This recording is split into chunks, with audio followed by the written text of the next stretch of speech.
Seguimos con el libro de los Hechos. Para quienes se están incorporando o no han venido en domingos anteriores, estamos estudiando el libro de los Hechos de los Apóstoles. Vamos párrafo a párrafo. La semana pasada hablamos del texto del capítulo 2, versículos 1 al 13. Mencionamos una fiesta importante que se celebraba en Israel en el momento en que sucede el acontecimiento. ¿Alguien recuerda el nombre de la fiesta esta? ¿Cómo? La fiesta de Pentecostés. Muy bien. ¿Y alguien recuerda qué fue lo que ocurrió en esa fiesta especial de Pentecostés? Se derramó el Espíritu Santo. De eso trataba el relato que mencionamos, que analizamos la semana pasada. Hoy vamos a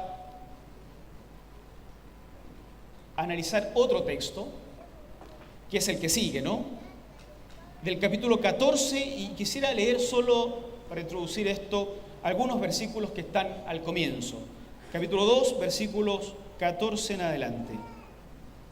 Entonces Pedro, poniéndose en pie con los 11, alzó los ojos y les habló diciendo: Judíos y todos los que habitáis en Jerusalén, esto os sea notorio y oíd mis palabras, pues estos no están borrachos como vosotros suponéis, puesto que es la hora tercera del día, 9 de la mañana más o menos. Pero esto es lo dicho por el profeta Joel: en los postreros días, dice Dios, derramaré de mi espíritu sobre toda carne. Vuestros hijos y vuestras hijas profetizarán, vuestros jóvenes verán visiones, vuestros ancianos soñarán sueños. Y de cierto, sobre mis siervos y sobre mis siervas en aquellos días derramaré de mi espíritu y profetizarán. Y daré prodigios arriba en el cielo y señales abajo en la tierra: sangre, fuego y vapor de humo. El sol se convertirá en tinieblas y la luna en sangre, antes que venga el día del Señor grande y glorioso. Y todo aquel que invoque el nombre del Señor será salvo. Oremos. Señor, hemos hablado del derramamiento de tu Espíritu Santo en el pasado. Espíritu que permanece entre nosotros y en nosotros. Pedimos ahora humildemente y en el nombre de Jesucristo que ese mismo Espíritu nos ilumine para la comprensión profunda de tu palabra y para la aplicación valiente de la misma. En el nombre de Jesús. Amén. Amén. En la medida en que avanzan los años, desde la fundación de la iglesia, de las iglesias, de la iglesia de Jesucristo, puntualmente, las personas vamos siempre adoptando ciertas prácticas que tienen un origen muy legítimo y que con el tiempo se convierten en tradiciones. Tradiciones útiles, de las cuales no recordamos el origen. No sabemos por qué fue que creamos esto, no sabemos por qué fue que inventamos esta práctica, pero no es dañina, es útil y se sigue entonces aplicando. La utilidad de las tradiciones tiene que ser revisada siempre, siempre. Porque siempre está el peligro de comparar o de equiparar una tradición con la palabra de Dios, lo que es un error. Las tradiciones surgen para suplir una necesidad, las prácticas surgen para cambiar cosas, para instalar cosas, pero la palabra de Dios es otra cosa. Uno tiene que volver a la palabra de Dios permanentemente y nunca suponer que una tradición, por muy instalada y respetable que sea, es equivalente a la palabra de Dios. Los documentos del Nuevo Testamento, probablemente los 27 libros del Nuevo Testamento, son un intento de corregir ciertas tradiciones que se han instalado en la Iglesia y que ya no cuadran con el espíritu original con el que se fundó la Iglesia de Jesucristo. Puntualmente, en el caso del libro de los Hechos, para quienes se lo han perdido, digamos, en domingos anteriores, vamos a recordar un poquito esto. El libro de los Hechos fue escrito cerca de 50 años después. 50 años después de la muerte y resurrección de Jesucristo. Entonces, lo que parece que sucede es que se intenta que la Iglesia, después de 50 años, recuerde cómo fue el origen cuando Cristo la fundó.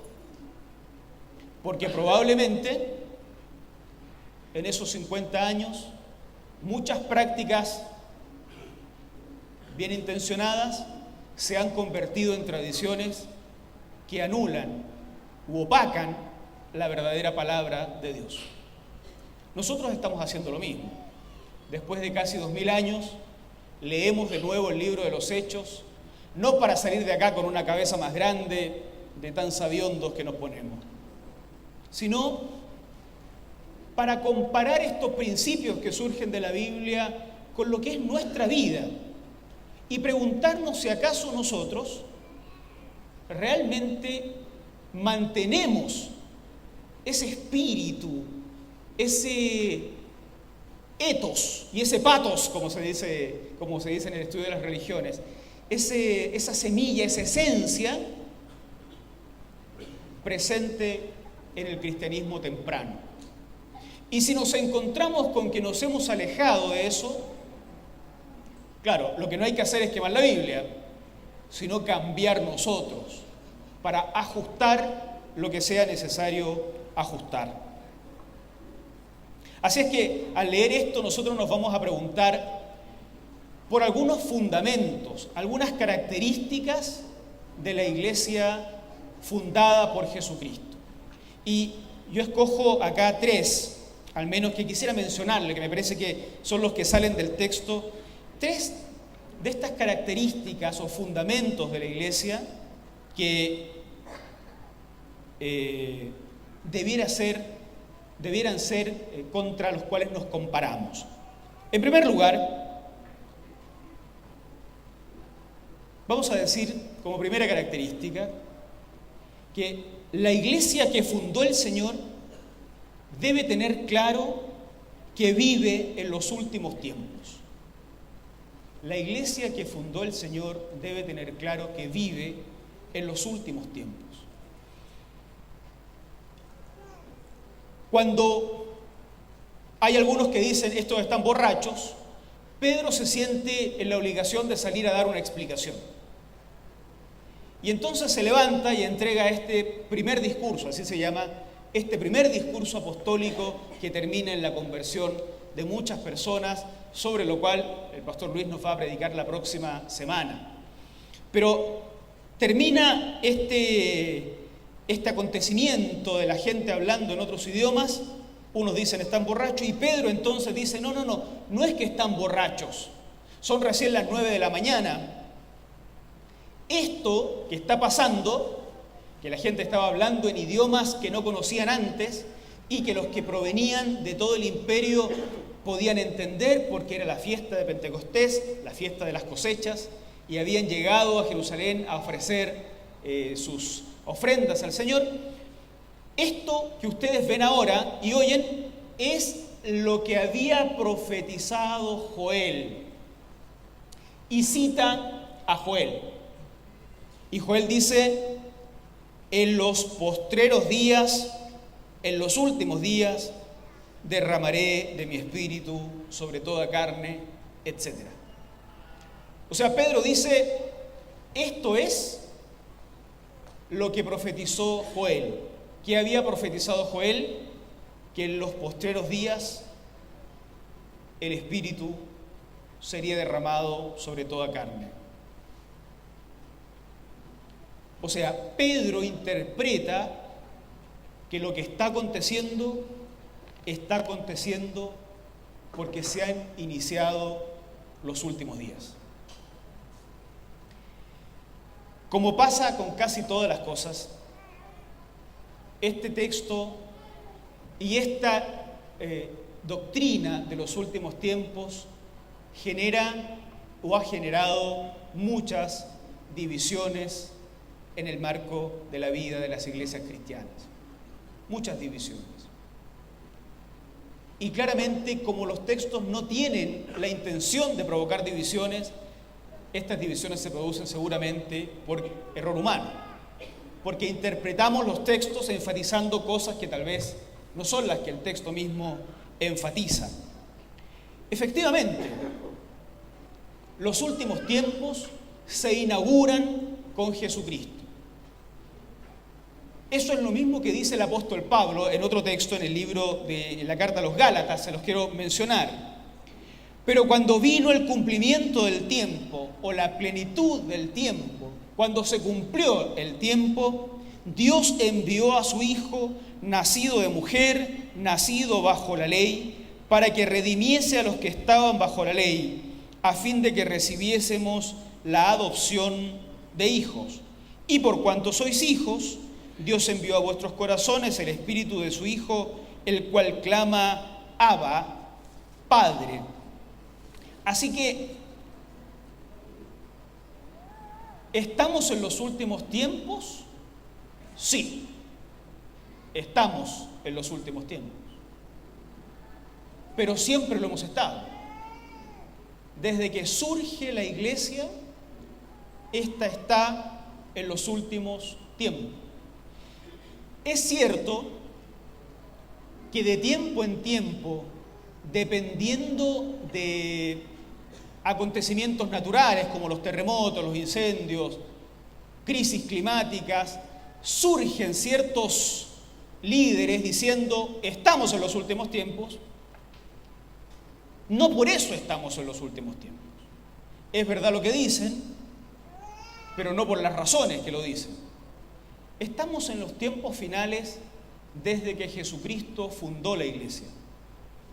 Por eso cuando acontece esto del derramamiento del Espíritu en Pentecostés, Pedro dice, claro, esto es lo que estaba prometido para los últimos tiempos. Con lo cual se da inicio a los últimos tiempos desde la época de Jesucristo. En efecto, esta era la promesa hecha desde antiguo por los profetas, que cuando venga el cumplimiento de los tiempos, vendría el Mesías. Cuando viene el Mesías, que es Cristo, los discípulos interpretan correctamente, se iniciaron los últimos tiempos. Ha venido el reino de Dios. Por eso Jesús insistía tanto en esto. El reino de los cielos se ha acercado. El reino de los cielos se ha acercado. El reino de los cielos está cerca. Y una vez, el reino de los cielos está entre vosotros. ¿Se fijan? Entonces, este aspecto de la doctrina cristiana tiene que quedarnos claro. El reino de los cielos ya está entre nosotros. Fue inaugurado por Cristo. Lo que sucede es que no está en su plenitud. Por eso no vemos el reino de los cielos visiblemente por sobre toda la sociedad. En efecto, lo que vemos a veces es una simple semilla de mostaza.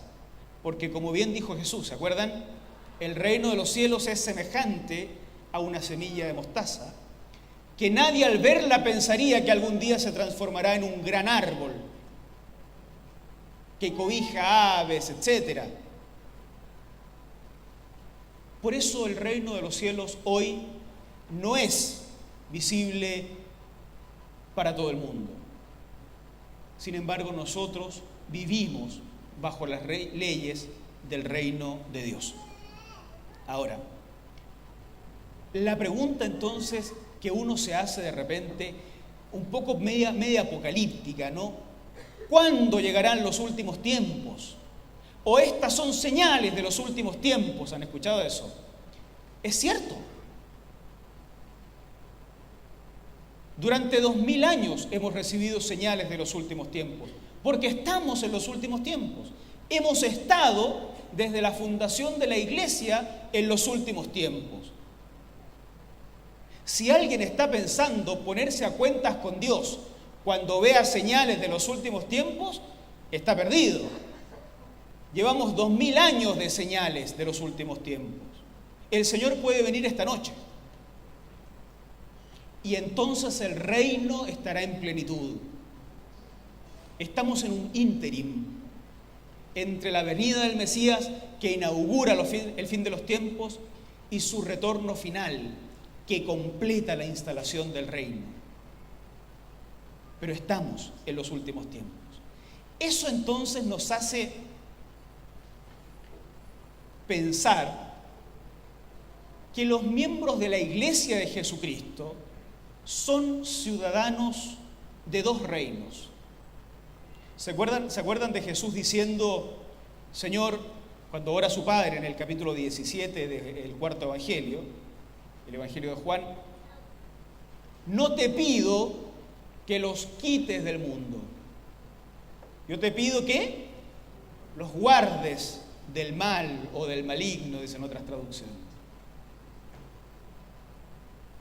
Haría falta acá repetir la primera parte, ¿no?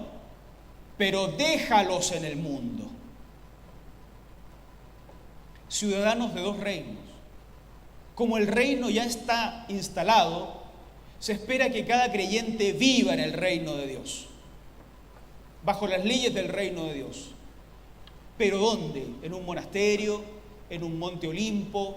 ¿En un lugar separado, sin contaminarse con el polvo y las muchedumbres del metro? No, en el mundo, dentro del mundo, pero bajo las leyes del reino de Dios. En la inmundicia, sin ser inmundos. En la injusticia, sin ser injustos. En una sociedad inmisericordia, siendo misericordiosos, porque las leyes del reino son contraculturales. No los quites del mundo. Líbralos del mal, pero déjalos en el mundo. Déjalos ahí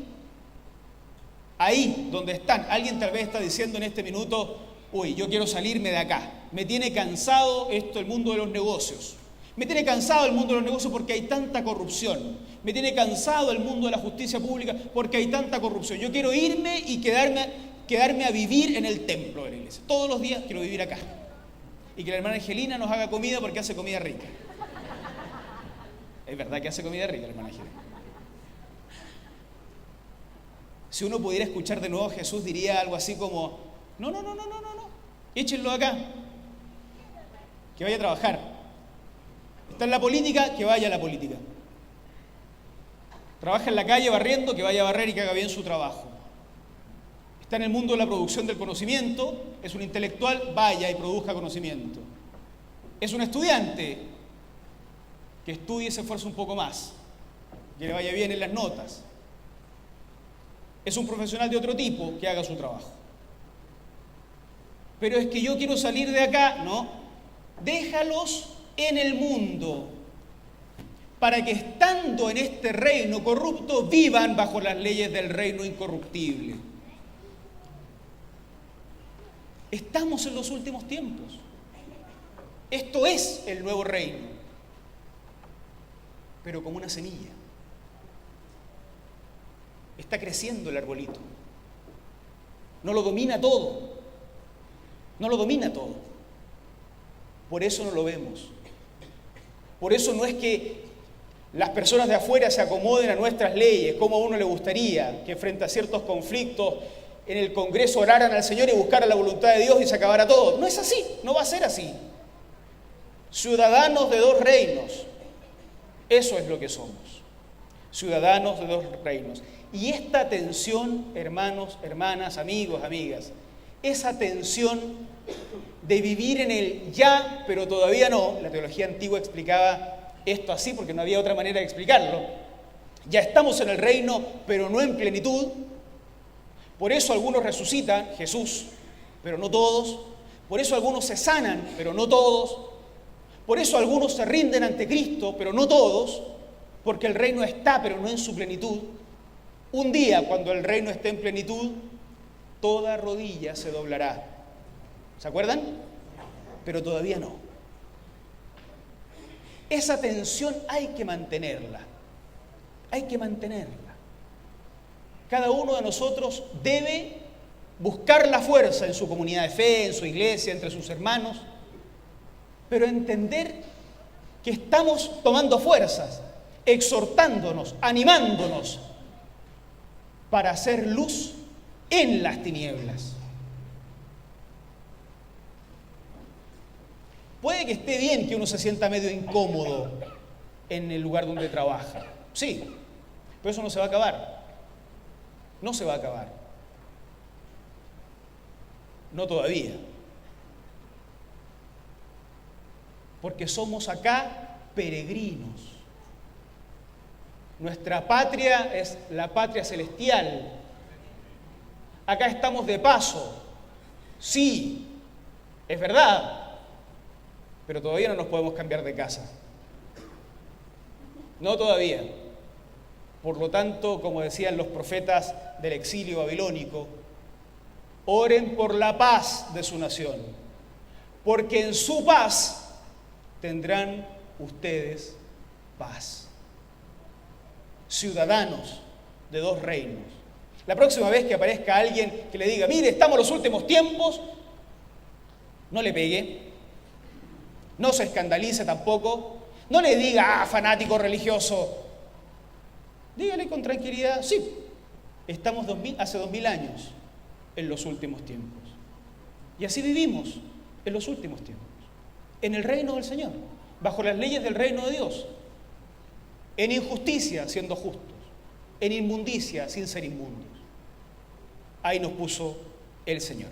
La segunda característica de esta iglesia que parece que el escritor de Hechos nos quiere recordar es que la iglesia que fundó el Señor no está agrietada por las diferencias que agrietan nuestras sociedades. Pocas sociedades en América Latina, si es que hay alguna otra, está tan fisurada como la sociedad chilena. Hay cosas por las cuales agradecer a Dios, es cierto, pero hay cosas por las cuales pedirle a Dios perdón y misericordia también. Nuestra sociedad está hasta geográficamente fisurada. Los estratos sociales viven en lugares distintos.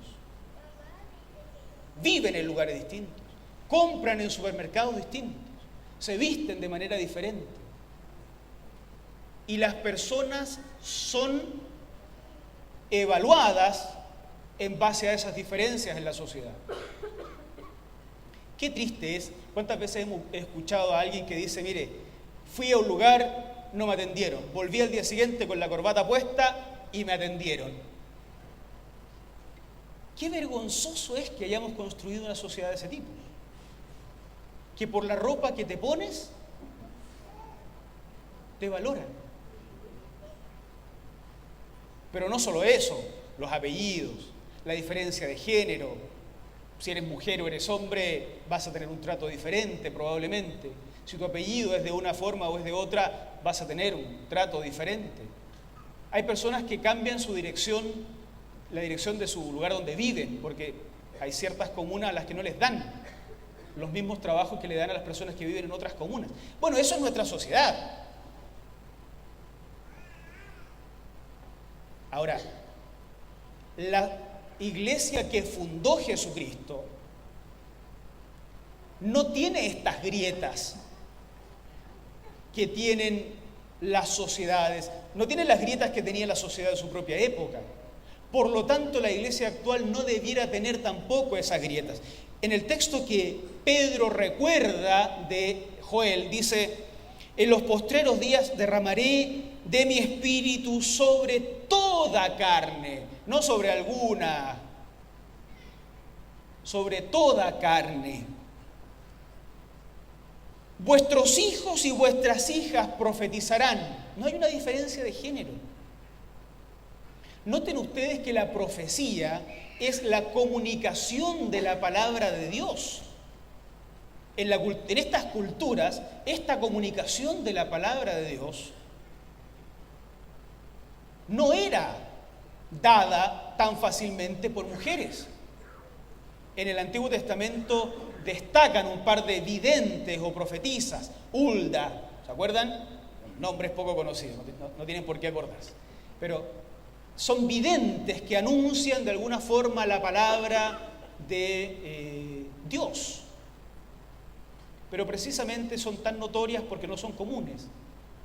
El ministerio del anuncio del mensaje no era precisamente para mujeres. Pero al decir que cuando el Espíritu se derrame sobre toda carne, hijos e hijas emitirán la profecía, lo que está diciendo es que esta división en el último tiempo inaugurado por Cristo se acaba. Pero no solo una cuestión de género. Hijos e hijas, jóvenes tendrán visiones, ancianos soñarán sueños. Tampoco hay una división del tipo etario. No es que el joven le pueda decir al hombre mayor o a la mujer mayor: mire, porque eres viejo ya no puedes anunciar la palabra, ni tienes visión del Señor, quédate allá sentado o sentada. Ni tampoco el anciano o la anciana puede decirle al joven: mira, tú porque eres joven y no tienes experiencia, no tienes visión de Dios. Esa distinción que sí se da en las sociedades, no se da en la iglesia que Jesús fundó. Porque jóvenes verán visiones, ancianos soñarán sueños, hijos e hijas profetizarán, siervos y siervas. Derramaré mi espíritu sobre siervos y siervas, no sobre la aristocracia religiosa, siervos y siervas. Nadie va con un título ante el Señor para decirle: me corresponde porción doble del Espíritu Santo. Mira mi apellido, tengo antepasados que estuvieron en el gobierno, mira, doble porción del Espíritu para mí, por favor. No, siervos. Quiero decir acá, la palabra siervo es siervo. En algunas corrientes evangelicales del último tiempo se ha instalado de que ser siervo de Dios me da acceso al lugar privilegiado de la mesa y a la doble porción de comida. Al siervo de Dios hay que darle más. No, eso no es. Siervo es siervo, esclavo, servidor de Jesucristo, siervos y siervas. Lo que quiere mostrarse acá es que el Espíritu Santo se derrama sin distinción de clase social, de rango etario, sin distinción de género, sobre todos. Así es que la iglesia que fundó el Señor no está agrietada, no está fisurada como nuestras sociedades están fisuradas. Ahora la tarea que nos queda es mirarnos hacia adentro. Esta es la iglesia que el Señor fundó, y nosotros. ¿Hacemos nosotros las distinciones que suele hacer el mundo, para llamarlo de esta manera? Conté en la mañana una historia de una persona que conocí en mi adolescencia, que él ya había logrado encontrar un trabajo. Y entonces, en su trabajo tenía que usar traje todos los días. Y entonces había llegado a la meta, que para él seguramente era muy importante, y debe haberlo sido. Había llegado a la meta de tener un traje para cada día de la semana. Entonces todos los días se ponía un traje distinto. Y estaba feliz, y claro, nosotros lo mirábamos hacia arriba porque nosotros ni siquiera sabíamos lo que era un traje. el jeans y las zapatillas y el chorcito era el traje. Y entonces él me decía, mira, entonces lo que yo hago en la mañana es que primero me ducho, me afeito, me arreglo, me pongo traje completo y luego oro. Porque ante Dios me presento con la mejor pinta. Y entonces en algún minuto yo pensé, no sé si fue en ese mismo momento o con el tiempo, la imagen que tiene mi amigo de Dios se la tiene que haber formado en un curso de gerencia general, no en la Biblia. ¿Qué Dios es ese que le importa o que nos pone estándares de vestimenta como el que nos pone el mundo? O sea, el otro día cuando alguien contaba esta cosa de que no lo recibieron sin corbata en un lugar, yo pensé, chuta, este Dios nos hemos creado. El mundo se nos metió a la iglesia, hermanos. El mundo se nos metió a mi amigo y a mí, de tal manera que él, así como no lo recibían sin corbata en su trabajo, pensaba que tampoco Dios lo recibía sin traje.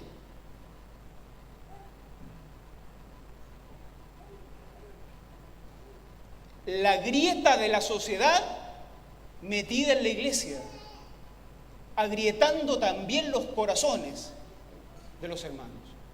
Esto no es una crítica a la corbata, yo me la pongo. No es eso. No se trata de eso. Se trata de la división, la fisura que una sociedad corrupta, pecaminosa, arma, es adoptada muchas veces por iglesias.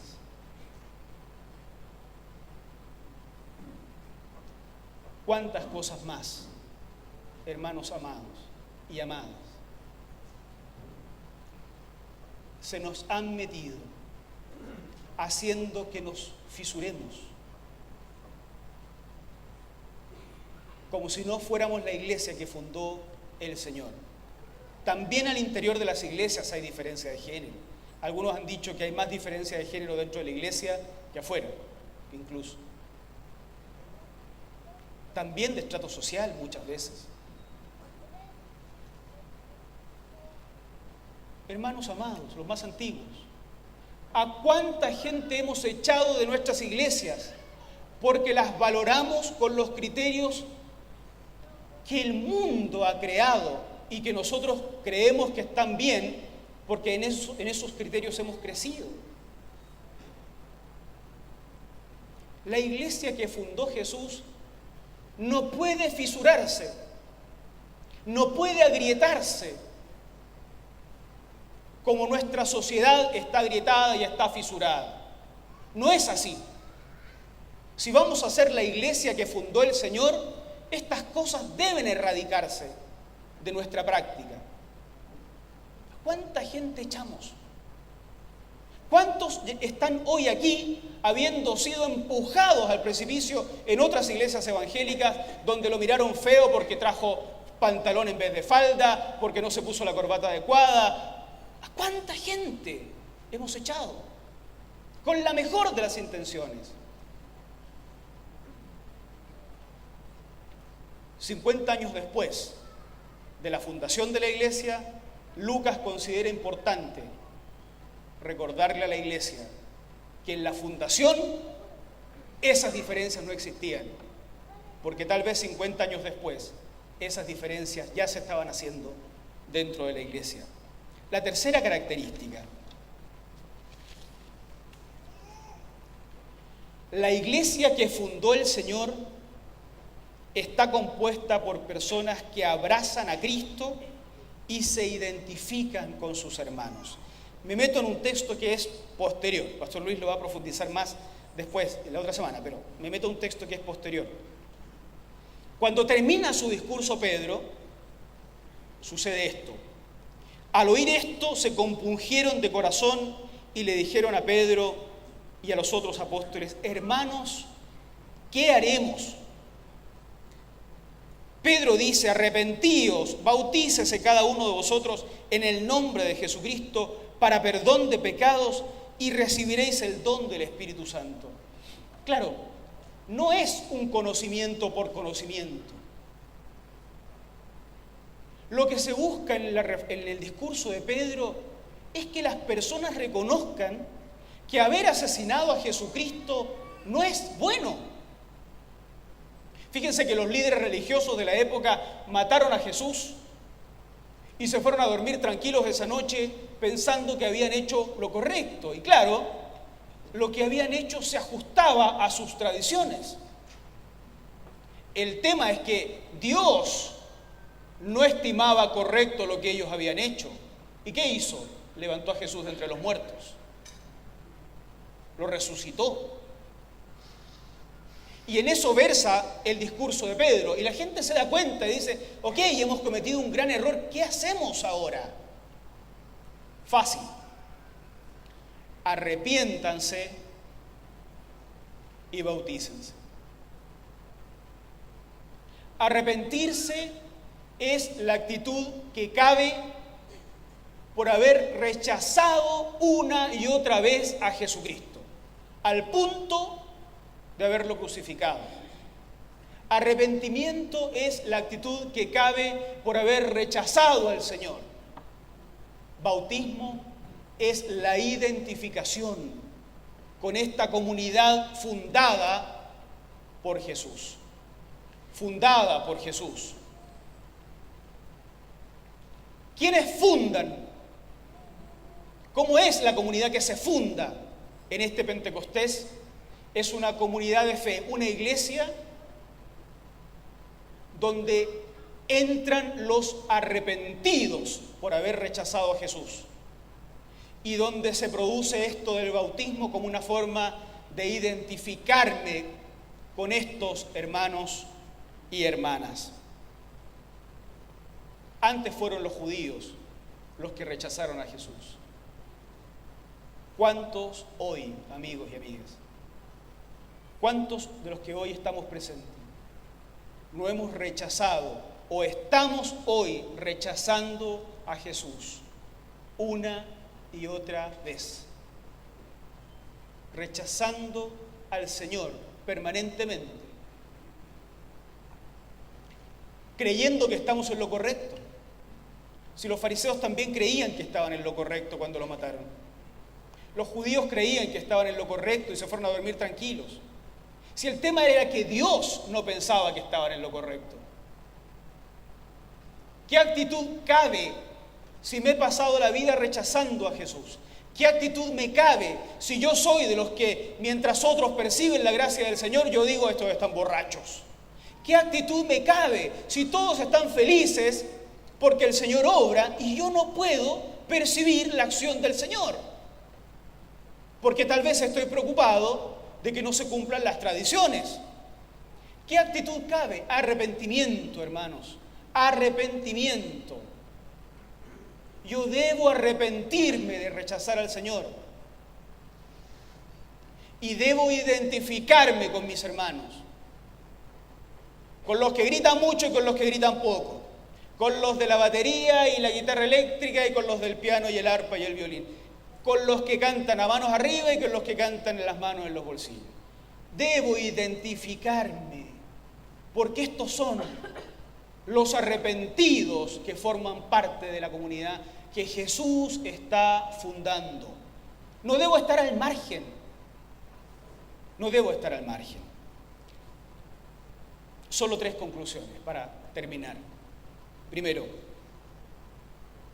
los que ya somos parte de la comunidad de fe, los que ya hemos abrazado a Jesucristo y nos hemos identificado con nuestros hermanos. Vivamos en este mundo con esta doble ciudadanía. No intenten evadir la atención. Somos ciudadanos de 2 reinos, nos guste o no nos guste.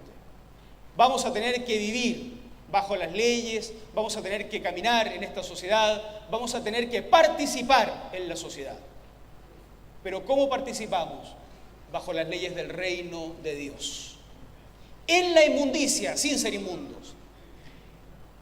En la injusticia, sin ser injustos. entre los inmisericordes, siendo nosotros misericordiosos. Porque estas son las leyes del reino de Dios y, nos guste o no, tenemos un solo Rey que es Jesucristo nuestro Señor. Segundo, basta de diferenciar a las personas con las categorías con las que las diferencia el mundo. No más, hermanos queridos. La iglesia que Jesucristo fundó no es una iglesia donde nos miren porque usamos la corbata o no la corbata. No es una iglesia donde a alguien se le prive de hacer algo porque entonces llegó con un aro o sin un aro, porque se pintó los labios o no se los pintó, porque se puso pantalón o se puso falda. Basta. La iglesia que fundó Jesucristo es una iglesia donde el Espíritu se derrama sobre ellos y sobre ellas, sobre viejos y sobre jóvenes, sobre negros y sobre blancos, sobre ricos y sobre pobres. Es un espíritu que se derrama sobre los que usan falda o usan pantalón. Vamos a parar de ser la iglesia fundada por A.B. Simpson, fundador de la Alianza, a quien admiramos mucho, y ser la iglesia que fundó Jesucristo, donde estas diferencias no existen. Dicho sea de paso, si a Simpson uno le preguntara si quisiera que la Alianza fuera la que él fundó o la que fundó Cristo, está claro, solo Cristo, diría Simpson. Tercero, ¿seguirás rechazando a Jesucristo? ¿Vas a seguir rechazando a Jesús? ¿Vas a seguir rechazando al Señor? ¿Cuántos domingos más? ¿Cuántos años más? ¿Cuántas navidades más? ¿Cuántos aniversarios de matrimonio más seguirás lejos de Dios? ¿Cuántos más? Está bueno ya. Varones hermanos, ¿qué haremos? Pregunta la gente cuando son enrostrados con la realidad de que Cristo muere y Dios lo levanta, porque en Cristo había salvación y la gente no lo entendía y lo mataron. ¿Qué haremos? Fácil, arrepentirse. Arrepentirse. Si estoy en la vereda equivocada, me arrepiento, me saco el orgullo, lo dejo al lado, porque lo que pierdo es demasiado grande si no me arrepiento. Me arrepiento y me identifico con los viejos y jóvenes de esta iglesia, con los ricos y pobres de esta iglesia, con los gritones y los silenciosos, con los que hacen barullo y con los que son muy formales en su adoración al Señor. Me identifico. Estos son mis hermanos. La semana pasada teníamos la banda de jóvenes tocando acá. Hoy tenemos a jóvenes adultos. Otro día vamos a tener al Ministerio de Música, un poco mayor. Nos falta tener un Ministerio de Mujeres de Música. El desafío está lanzado. Estos son mis hermanos. Ya no lucho más, ya no rechazo más a Cristo. Hoy me entrego al Señor y me identifico con mis hermanos. ¿Saben por qué esto se puede hacer? ¿Saben por qué uno puede vivir 2000 años y al cotejarse con la palabra del Señor darse cuenta de que estamos lejos del fundamento? ¿Saben por qué es posible arrepentirse y volver a empezar? ¿Saben por qué es posible cambiar de actitud? ¿Saben por qué es posible estar descarriado 20 años y un día volver a Cristo? ¿Saben por qué? Lo cantamos hace un rato. Por la gracia sublime del Señor. De mi maldad me libertó. Me rescató mi Salvador. Y como el mar fluye su amor, sublime gracia del Señor. Por eso podemos arrepentirnos. Ciudadanos de dos reinos, vivan en el mundo, sin ser del mundo. Nadie dijo que eso va a ser fácil, pero así es. Vamos a nuestro trabajo, a la política, a la universidad, al barrio, a la fábrica, con overol o con corbata, da lo mismo. Y si no se lo alcanza a sacar antes de venir acá, tampoco le vamos a decir que se vaya. Vamos y seamos presencia del reino, donde hoy las tinieblas dominan. Vamos a dejar de hacer distinción en la iglesia como la distinción que se hace en el mundo. Si alguien hasta acá sentía que el de la otra clase social no era su hermano, hoy es un día para arrepentirse. Hoy es un día para parar con eso. Y vamos a arrepentirnos. El que tenga que arrepentirse de haber rechazado o de estar rechazando al Señor. Que Dios nos ayude. Me gustaría invitarlos a cantar una vez más este coro, este himno que cantamos. Del Sublime Gracia deben haber traducciones para tirar la chuña, porque es un himno realmente muy conocido. Nosotros conocemos un par de versiones en castellano, deben haber muchísimas. De lo que se trata es sencillamente de recordar con una actitud adecuada que hoy puedo arrepentirme porque la gracia está extendida, porque la gracia del Señor está ofrecida. Y más que todo, porque necesito de esa gracia del Señor. Volvamos a releer una y mil veces el libro de los Hechos y otra literatura del Nuevo Testamento, porque esta nos recuerda que la iglesia fundada por Cristo, con el correr de los años se nos va desapareciendo. Y tenemos que volver a visualizarla, no para borrarla, sino para cambiar nosotros. Que Dios tenga misericordia. Que Dios nos bendiga. Les pido que se pongan de pie. Vamos a cantar. Fui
Oremos al Señor. Gracias te damos, Señor, por este tiempo. Gracias por esta reunión, por cada canción, por las clases que tuvieron nuestros hijos e hijas, por la clase y el encuentro de los jóvenes y juveniles, por el servicio central acá. Gracias. Señor, nos arrepentimos. Perdona nuestras faltas. Por ofenderte, perdónanos. Por ofender a nuestro hermano, a nuestro prójimo, perdónanos. Porque a veces queremos escapar o al cielo o al mundo. Perdónanos. Que podamos vivir en esta tensión. Danos, Señor, la fuerza, el poder de lo alto, la santidad, la gracia, la fuerza, la unción para vivir sin ser de este mundo, en medio del mundo siendo luz. Que Cristo sea exaltado y nosotros, Señor, fortalecidos para tu gloria. En el nombre del Señor Jesús. Amén. Amén. Gloria al Señor. Que Dios nos bendiga, vamos en paz, tengamos una semana plagada de bendiciones del Señor.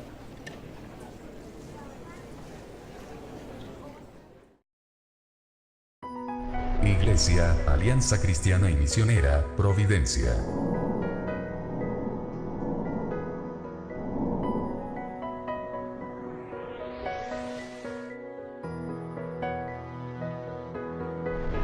Presentó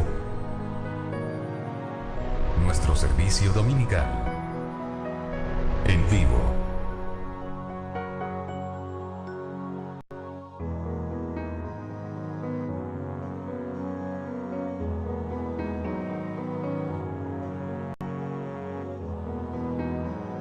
Les esperamos en Avenida General Bustamante 60, Providencia.